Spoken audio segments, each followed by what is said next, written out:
Hey guys, Thunder E here and welcome to another battle vid. Now it's between the Mate 30 Pro and the Galaxy Note 10 Plus. This one's a little different because we're going to look at some features of devices that most people aren't covering. Yes, we'll get a look at the camera, but let's talk about things that are unique to both devices. I'm going to start off with reverse wireless charging. These are the only two devices that support it, and you know, the iPhone we thought was going to, but it doesn't. But Huawei this year says theirs is now 3 times faster than what they had last year. Meaning, of course, you're looking at 7.5 watts versus the 4.5 on the Galaxy. How well does it perform? Let's take a look. So when it comes to reverse wireless charging, Huawei says the new reverse wireless charger is 3 times faster than what they had, so which means it's now at 7.5 watts, while the Galaxy Note 10 Plus is 4.5 watts. So let's see what it does in 30 minutes. Say, you know, you just need to get a quick charge while you're chatting with a friend and you place your devices on. We've got 2 pixels from 0, and checking in at 10 minutes, we've got 5% here on the Huawei Mate 30 Pro, and on the Galaxy Note 10 Plus, we're looking at 1%. So in 10 minutes, you're already at 5% charge. So if you need juice, this is actually pretty cool. Now, the devices here are both Pixel 3, so we want to use the same device, and both of them are started at 0%, and we'll see where it goes. So checking in at 20 minutes, we've got 4% here on the Galaxy Note 10, and on the Huawei it's about 10%. Okay, so 10%. That's cool. Now we're going to move on and we'll check in at 30 minutes. So 7.5 watt charging, that's pretty cool. Means it's as fast and reverse wireless charging as the iPhone. That is just something quite interesting. So checking in at the 30-minute mark, what do we get for charge times for our devices? Well, the Huawei gave us 15% charge time, 30 minutes at 7.5 watts, while the Galaxy gave us 8% in 30 minutes at 4.5 watts. So clearly the Huawei does a better job at reverse wireless charging devices. And also in terms of battery usage, you can see the Galaxy here is at 87% from 100. This is where I started. And the Huawei is at 83% from 100. So take it as you will, but that's just to give you an idea of what reverse wireless charging can do on the Huawei Mate 30 Pro and how it's improved. So that is quite impressive. It means that the Huawei reverse wirelessly charges devices like a smartphone at the same rate your iPhone, if you have one, or an iPhone wirelessly charges. That's impressive. That is really good. Now, Huawei also has a brand new wireless charging speed at 27 watts. The Galaxy is at 15 watts. Now, I couldn't actually give you a proper test here because I don't have a 27 watt charger, but it does charge faster than any device, and I will definitely do a proper test for you guys once that comes up.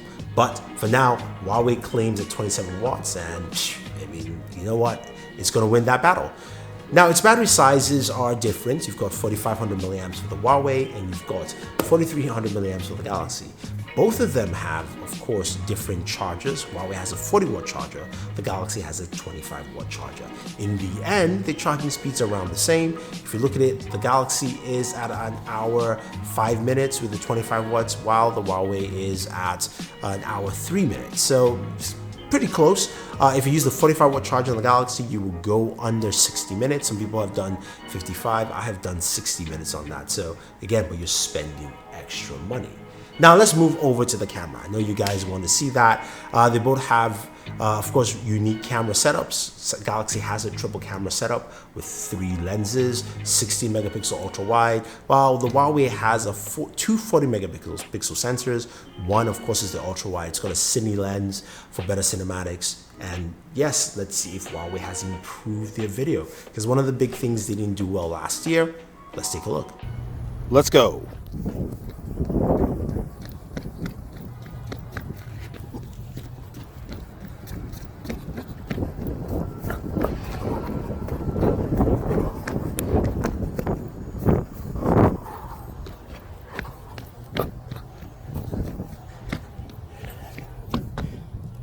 Steady cameras on smartphones is always great to see, and the Galaxy I think still holds the crown here. It was much steadier as I ran and I jumped around the obstacle course, so to speak. The Huawei was not bad. You could still see the image well, but it swayed a lot. So I think the Galaxy definitely wins here. The one thing the Huawei device has that the Galaxy just can't do is slow-mo at roughly 7,680 frames per second. What you're looking at is 1,120 frames per second, or 32x as it says on the camera, and it's absolutely just lovely that you can do this on a smartphone. So this is one thing that the Huawei can do that the Galaxy and no other smartphone could do right now at this point in time. Now let's go ahead and take a look at 4K 60 video from both devices with some stabilization.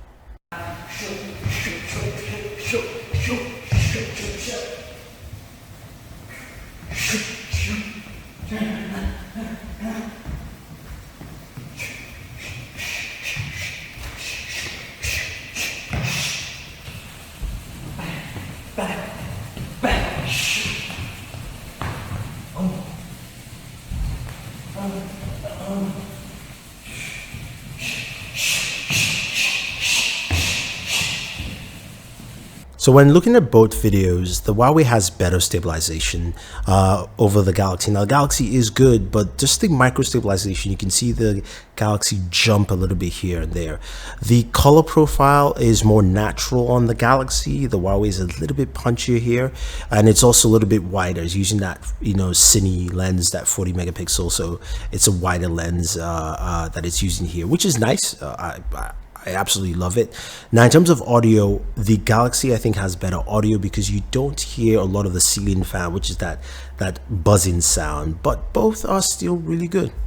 So looking at daytime images, apologize for using two different aspect ratios here, but the thing you notice is the Huawei is a little bit more contrasty than the Galaxy. Now both of them still have a close to correct representation of the sky moon, and I think both images are pretty solid, especially just looking at the subject here, Justin, my trainer who you saw earlier, but it gives a accurate color representation of the individual.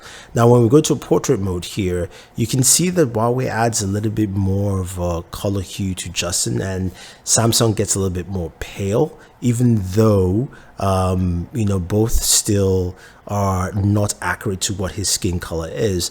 Now I do like the bokeh effect on the Huawei all the way through.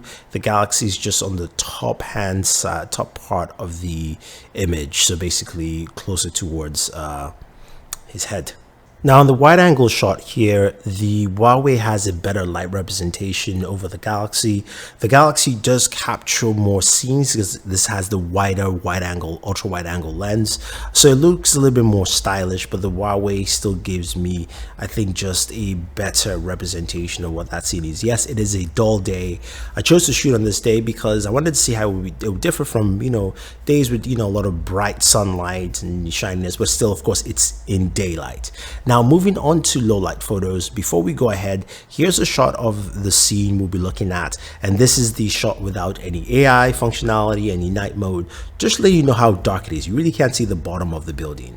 Now when we go ahead and compare images from both devices, they do a really good job of bringing the images out. The Huawei basically lights up almost everything. You can see more of the fence, while the Galaxy, the fence is not as bright. The lower half is not as bright as the top half. The Huawei colors are actually a more accurate color representation of what it looks like in daylight, as opposed of the building, as opposed to the Galaxy, but it's still two really solid images. Now this is the ultra wide angle lens. The Huawei, you can see more detail with the Huawei and less on the Galaxy, so that's something just to take note. Again, it was really dark, so I didn't expect it to do too well, but it did well enough.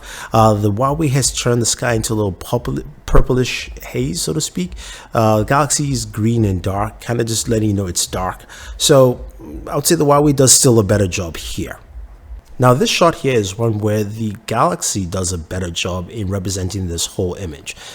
This is across the street, shooting from a low light environment into some, I'll say, dimly lit environment, you can see the Galaxy captures more and shows at least more detail, especially more light in the back where the truck is in the far left, and also at the corner where there's a light source in the other building brings that up more.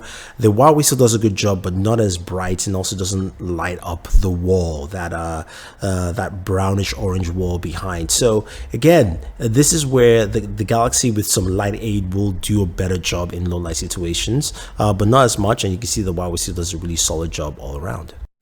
Well, it looks like Huawei has stepped up their game. Their video quality is much better. Mic is better. Samsung still has super steady on lock, but I like what Huawei is doing. I think overall that camera is very impressive. Let me know what you think when it comes to cameras with these devices here. Now, in terms of performance, you're looking at both devices that have top of the tier processors, 7 nanometers. The Galaxy is the 855 from Qualcomm. Huawei has their own inbuilt chip called the Kirin 990. Now, we tested and we did gameplay on both devices. You can go check out our gaming videos here. Huawei does a good job. Now, just give you a disclaimer, PUBG is not fully optimized yet, so we don't know how it will handle with full optimization, but check out that video just to see what it does in terms of what we can do right now. While the Galaxy itself does a really good job with the 855, and we know what it does there, but I do have a video for you again. So when you're talking about gaming, you're also talking about audio. What do you get for audio for both systems? Both have stereo speakers. The Galaxy also has Dolby Atmos. Huawei has stereo speakers. But you know what? Let's read those decibels and let's fire out and see.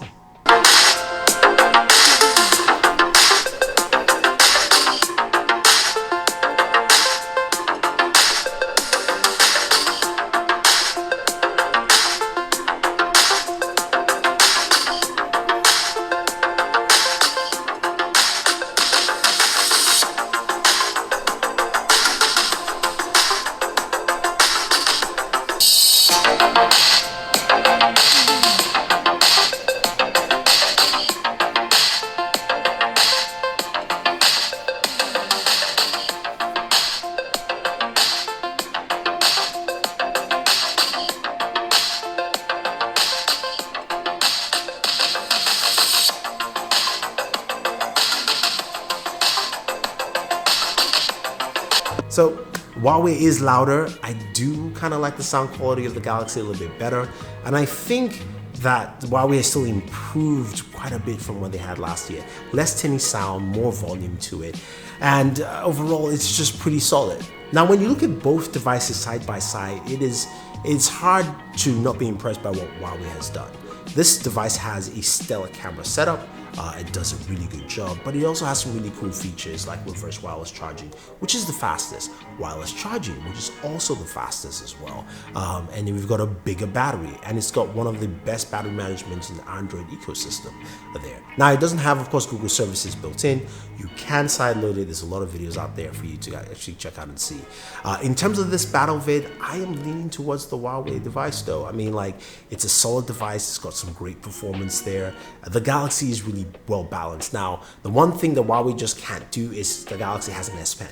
And the S Pen does so much more, of course, the remote features, writing on screen, all that fun stuff. So again, that is something that separates it from here. But I'm going to ask you guys, what do you think? Which device do you think is different or better? Which would you pick? Which would you use? Just, besides the Google services issue. Let me know what you think, and let me know what you think who won this video. If you have any questions or any comments, let me know. Don't forget to like and share, subscribe to the channel, and always enjoy your entertainment.